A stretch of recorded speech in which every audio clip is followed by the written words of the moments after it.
আমাদের এই যে অর্গানিক প্রযুক্তিতে কতদিন ধরে ট্রিটমেন্ট চলছে? এই তো ট্রিটমেন্টে ধরো চৈত্র মাসের 27 তারিখ 22 তারিখে বসানো হয়েছে। হুম, চৈত্র মাস থেকে এই তো এবারে হিসাব করো না কত মাস হচ্ছে। চলছে। তো আগের কন্ডিশন কেমন ছিল? আগের কন্ডিশন খুব খারাপ ছিল। 400 গাছ, এই 500 গাছে 400 ঠেকে। 400 থেকে ছিল। তো তারপরে তারপরে এবারে তোমরা তো দেখতে পাচ্ছ, ফটো তুলো এবারে। না, যখন আমরা যখন তোমাদের বাগানে আসি তখনকার পরিস্থিতি বা তখন যে তোমাদের ছিল যে বাগান হবে কি দাদা, এই তো সব হ্যাঁ, সেই পরিস্থিতি একটুখানি বলো। না আগের তুলনায় থেকে এখন একটু মানে কোনো রকম পরিবর্তন হয়েছে। মানে কোনো রকম হয়েছে না, বেশ ভালোই হয়েছে। মানে হয়েছে। এখন বাগানে এলে তোমার কেমন মনে হ্যাঁ, হয়? বাগানে এলে এখন একটু শান্তি মতো লাগে। তখন যেন ঢুকলে যেন চিন্তায়, দুই স্বামী স্ত্রী তো খুব চিন্তায় পড়েছি। এখন তবু ঢুকলে এখন একটু মনটা শান্তি হয় যে হ্যাঁ, কষ্ট করেছি ঠিক আছে, কিন্তু কষ্টরই এটা যেন এখন এখন মনে হচ্ছে যে এখান থেকে হ্যাঁ, যে একটু মনটা শান্তি হয়। উম, তো এই যে ট্রিটমেন্টটা, তাহলে তুমি দেখো আগের যে ট্রিটমেন্ট আর এই ট্রিটমেন্টের মধ্যে তফাৎটা কি বুঝতে পেরেছো? আগে তো ট্রিটমেন্ট চালাচ্ছিলে। আগে ট্রিটমেন্ট চালাচ্ছিল, এবার আমরা তো জানিনি, আমরা নতুন। আর আমার বাপেদের বরজ করতো, আমরা ধারে পাড়ে যেতাম। এবার উনি ওই বরজের কাজ করে, তাহলে এতটা মানে সিরিয়াস হয় না। তাই এখানে ওই মানে বরজটা করা, এবার সে মিস্ত্রি যেরকম বলতো সেরকম মতো আমরাও চলতাম। তারপরে ওই মানে দিচ্ছি, মানে মাটি দিচ্ছি, আবার ধুয়ে চলে যাচ্ছে, আবার শিকড় চাপা দিচ্ছি, আবার ধুয়ে চলে যাচ্ছে। সে বলেছিল যে একটা কাপড়ে মানে করে কাপড় চাপা দাও। তারপরে ওই মিস্ত্রি আসতে ওই মানে পেপারটা মানে দিতে, মিস্ত্রি বলতে কে এসেছিল? ওই প্রদীপবাবু আসতে ওই মানে পেপার টেপার চাপা দিতে, সেখান থেকে মানে উনি যেখান থেকে দেখাশোনা করে তার থেকে উন্নয়নটা আরও বেশি মানে। তো বর্তমানে এই ট্রিটমেন্টে তুমি এবং তোমার পরিবার কতটা হ্যাপিতে রয়েছে, মানে কতটা সুখে স্বাচ্ছন্দ্যে রয়েছে? না, আগের তুলনায় থেকে এখন বলে যে ঢুকলে এখন মনটাও শান্তি হয়, যে আশা আছে দুটো হবে সেই মানে এটা। মাঝে মাঝে আবার ঠাকুরের ডাকছি, মাগো আমাদের মুখের দিকে তাকাও, আমরা অনেক কষ্ট করছি। ঠিক। তো সত্যিটাই তো ভগবানকে ডেকেছিল বলে কিন্তু আজকে এই জায়গাটাতে আসতে পেরেছে। আবার ঠাকুর থানেতেও জল নিয়ে এসে সেও দিচ্ছি, সব রকম মানে ডাক্তারও খাক, ঠাকুরেরও নাম নিয়েও দিই, সব রকম করে। তো যাই হোক, এখন বর্তমানে তোমার কি মনে হয় এইভাবে যদি তুমি চালাতে থাকো তো ভবিষ্যতে তুমি তাহলে কতটা এখান থেকে আর্থিক দিক থেকে সচ্ছলতা পেতে পারো? তাই এবারে ভগবান যদি মানে মানে ঈশ্বরের উপরে, এবার আমরাও মানে কষ্ট করে যাচ্ছি, মানে যথেষ্ট দিয়ে যাচ্ছি। এবার ভগবান যদি আমাদের দিকে তাকায় তা আমরাও উঠবো। না, তোমাদের বাগানটা যে কন্ডিশন থেকে উঠে এসছে, হুম। সত্যি এটা একটা অবাক কাণ্ড যে আজ থেকে তোমাদের ধরো ট্রিটমেন্ট চলেছে কতদিন হয়েছে? এই চৈত্র বৈশাখ জ্যৈষ্ঠ আষাঢ় শ্রাবণ। না না, আমাদের সঙ্গে তোমার পরিচয় হ্যাঁ, কতদিন হয়েছে? এই ধরো আজ 3 মাস হতে যাচ্ছে। 3 মাস মতো, তাই তো?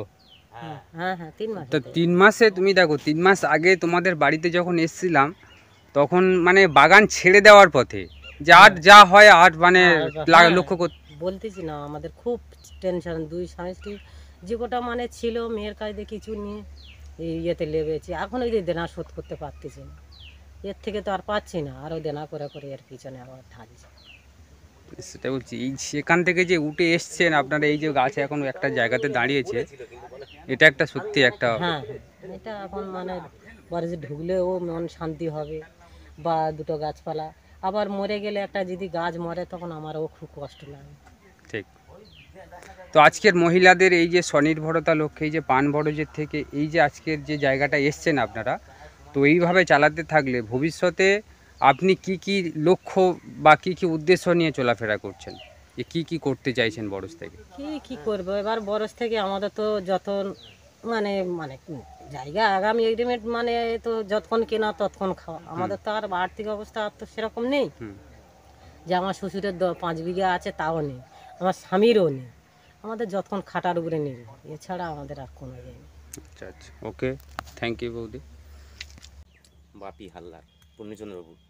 এটা আজকের আষাঢ় মাস থেকে এই ধরো ভাদ্র মাস, ভাদ্র 3 মাস খুব খারাপ ছিল, তার থেকে একটু উন্নতি, 3 মাসের মধ্যে একটু উন্নতি। মাসানে ছিল। খুব খারাপ ছিল, হবে না বলে এইরকম যে বাংলা টাংলা লাগাবো, এইরকম যে এত বড় প্যান্ডেল করেছি, এখন তো প্যান্ডেলে একটা খরচ আছে, তো বাংলা ফাংলা লাগিয়ে বুঝতে পারছি আমার কাজের ভুল হোক আর মিস্ত্রির ভুল হোক, ওই সার ওষুধ এগুলো তখন আমার ঠিক মতো পরিচালনা করেনি, খামতি ছিল। আর সে আমাকে বলেনি। আমি যাকে ধরেছি, যার উপর মানে নির্ভরশীল হয়েছি, সে আমাকে ঠিক মতো জায়গাটা নিয়ে যেতে পারেনি। তার 3 মাস পরে থেকে যে অন্য মিস্ত্রি এলো, সেই এসে আমাকে যে এই করতে হবে, তার প্রদীপ মাইতি, সুব্রত নাইয়া, এনারা দুজন এসে আমাকে বললো এই করতে হবে, এই টাকা খরচ করতে হবে, করলে এই সার দিতে হবে, তাহলে কিছু হতে পারে বা ফিরতে পারে।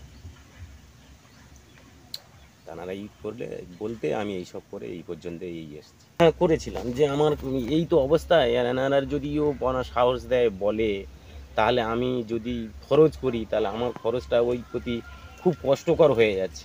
আমি দেখা গেল তাতেও ডেভেলপ হলো না, কিন্তু আমার সে খরচটাও বিফলে চলে যাবে, তাহলে আমার অনেক ধার দেনায় পড়ে যেতে হবে। এই রকম কন্ডিশনে ছিল। তারপর আবার চিন্তা করি যে সেই এতটা গেছি, না আর 10,000 টাকা কি 15,000 টাকা, না যা হবে হবে, না বলে সেই মনে করে আমি বলি যাক, সেটা নাই জানবো যে ফড়ে খেলতে গিয়ে বা কোথায় পড়ে গিয়েছে, হ্যান ত্যান হারা হয়ে গেছে, যাই এরকম বলে আমি সেই অবস্থায় খরচ করেছি। এই মোটামুটি যতটা উন্নতি হয়েছে এই হয়েছে। না নতুন তো দেখছি যে আমার রাসায়নিকের কাজ তো আমার যদি সেই এতে হয়ে যায়, তাহলে এতে যদি হয়ে যায়, তাহলে আমার রাসায়নিকের প্রয়োজন নেই, উপর থেকে চলছে। ফুল যেগুলো দেওয়ার দরকার সেগুলো তো আছে, ফুল আছে। এবার বায়োর মোটামুটি যে সমস্ত সার, সেই সমস্ত নিয়ে আমি হ্যাঁ, বিশ্বাসটা আমার হয়নি। আমি বলি রাসায়নিক ছাড়া কি এই সমস্ত সারে কি আর ডেভেলপ হবে?